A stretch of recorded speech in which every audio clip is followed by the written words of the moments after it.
Fala galera, tudo bem com vocês? Eu sou a professora Marvila Moraes e hoje você vai ter uma aula de História comigo. Antes da nossa aula começar, eu te convido a pegar todo o seu material de estudo e ir para um lugar mais sossegado, de modo que você consiga confortavelmente assistir da melhor maneira a minha aula, certo? Vamos aprender muito hoje, vamos nessa? Na aula de hoje nós vamos falar um pouco sobre as transformações sociais e culturais.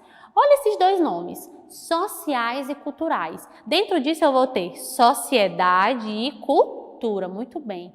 E a partir disso nós vamos trabalhar o que é uma sociedade. Eu vou ler aqui uma definição breve de sociedade. Conjunto de pessoas que convivem de forma organizada em determinado espaço e que compartilham hábitos, costumes e valores. Eu até desci aqui para ficar mais perto de você. Eu e você compomos uma sociedade. Quando nós estamos em um jogo de futebol no estádio, nós estamos tendo uma representação ali do que é sociedade. Quando você está na escola com seus colegas e professores, ali também é uma representação de sociedade.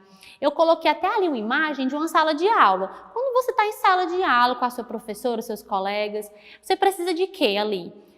Claro, estudar do seu material, mas também precisam haver algumas regras básicas de convivência. Tá lembrado? Alguns combinados em sala de aula que a professora faz com vocês. E é isso que acontece. Por exemplo, quando nós estamos em sala de aula, nós podemos deixar aquele local todo sujo, desorganizado? Até podemos, mas não é o certo. Então, a regra de convivência que vai valer aí é o quê? Manter o local limpo, o local organizado. Outra coisa, respeitar a vez do outro falar, respeitar os colegas, respeitar os funcionários da escola, os professores. Isso são regras de convivência que fazem as relações, fazem a sociedade ficar mais harmônica dentro disso. Outro exemplo são as regras de trânsito. Não são só os pais de vocês que dirigem, que andam com mais frequência pelas ruas, que precisam conhecer as regras de trânsito. Todos nós precisamos entender o que são e para que funcionam. Geralmente nós vemos aquelas placas, proibido estacionar, proibido parar em determinado local, proibido fazer um retorno. Essas placas, elas servem para que o nosso trânsito não fique aquela loucura, os carros atravessando uns aos outros, para que os pedestres também sejam respeitados. Então, tudo isso faz parte do quê? Das regras de convivência e de organização.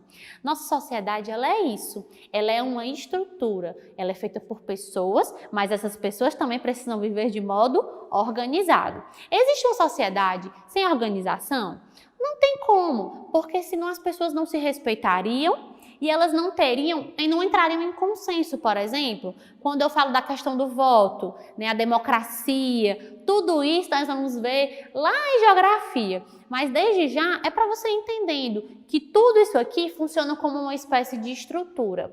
Nós vivemos em sociedade, ninguém consegue viver isoladamente, ninguém consegue viver sozinho. Nossas relações, elas são sociais, então, a partir disso, essa organização é a melhor maneira que os grupos humanos em si encontraram lá desde os primórdios para conseguirem viver bem, para conseguirem viver em uma relação harmônica. Eu coloquei aqui algumas imagens aqui, o Cebolinha e o Cascão estão brincando de bolinha de gude, uma brincadeira bem antiga, não é do meu tempo, nada a ver comigo. Mas eu coloquei aqui porque é uma brincadeira bem antiga. Porém, hoje em dia, nós não temos as mesmas brincadeiras que nós tínhamos antigamente. Dificilmente você vai passar numa rua, vai ver dois meninos no meio da rua brincando de bolinha de gude. Por quê? Porque as brincadeiras e os hábitos também, eles foram mudando. Os costumes das pessoas, eles foram se modificando com o passar do tempo.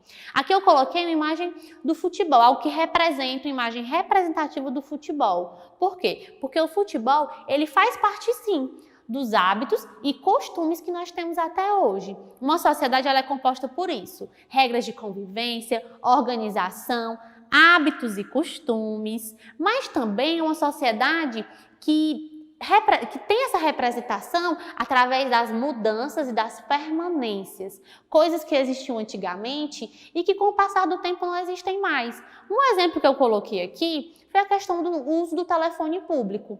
Antigamente, em algumas ruas, eu não sei se vocês já viram imagens, no livro vai ter, telefones públicos que ficavam nas ruas. Antigamente se chamava de orelhão. Atualmente, isso não existe. Vou até contar aqui uma história rapidinho. O meu pai colecionava cartões de telefone público. Você colocava lá o cartão e ele dava tantos minutos para você falar com quem você quisesse do telefone. Hoje em dia isso existe? Não. Esses cartões são relíquias, coisas assim que vão estar no museu. Porque não existe mais isso, as pessoas não usam mais isso. Isso faz parte das mudanças que ocorreram com o passar do tempo na sociedade em que nós vivemos, certo? O futebol, ele é antigo, mas ele ainda existe, professora? Existe. O futebol ele ainda existe, ele ainda está presente, apesar de ser um hábito antigo, foi um hábito que permaneceu, certo? Não obrigatoriamente tudo que é antigo, com o passar do tempo, vai parar de acontecer. Não, pode sim permanecer na nossa sociedade, certo?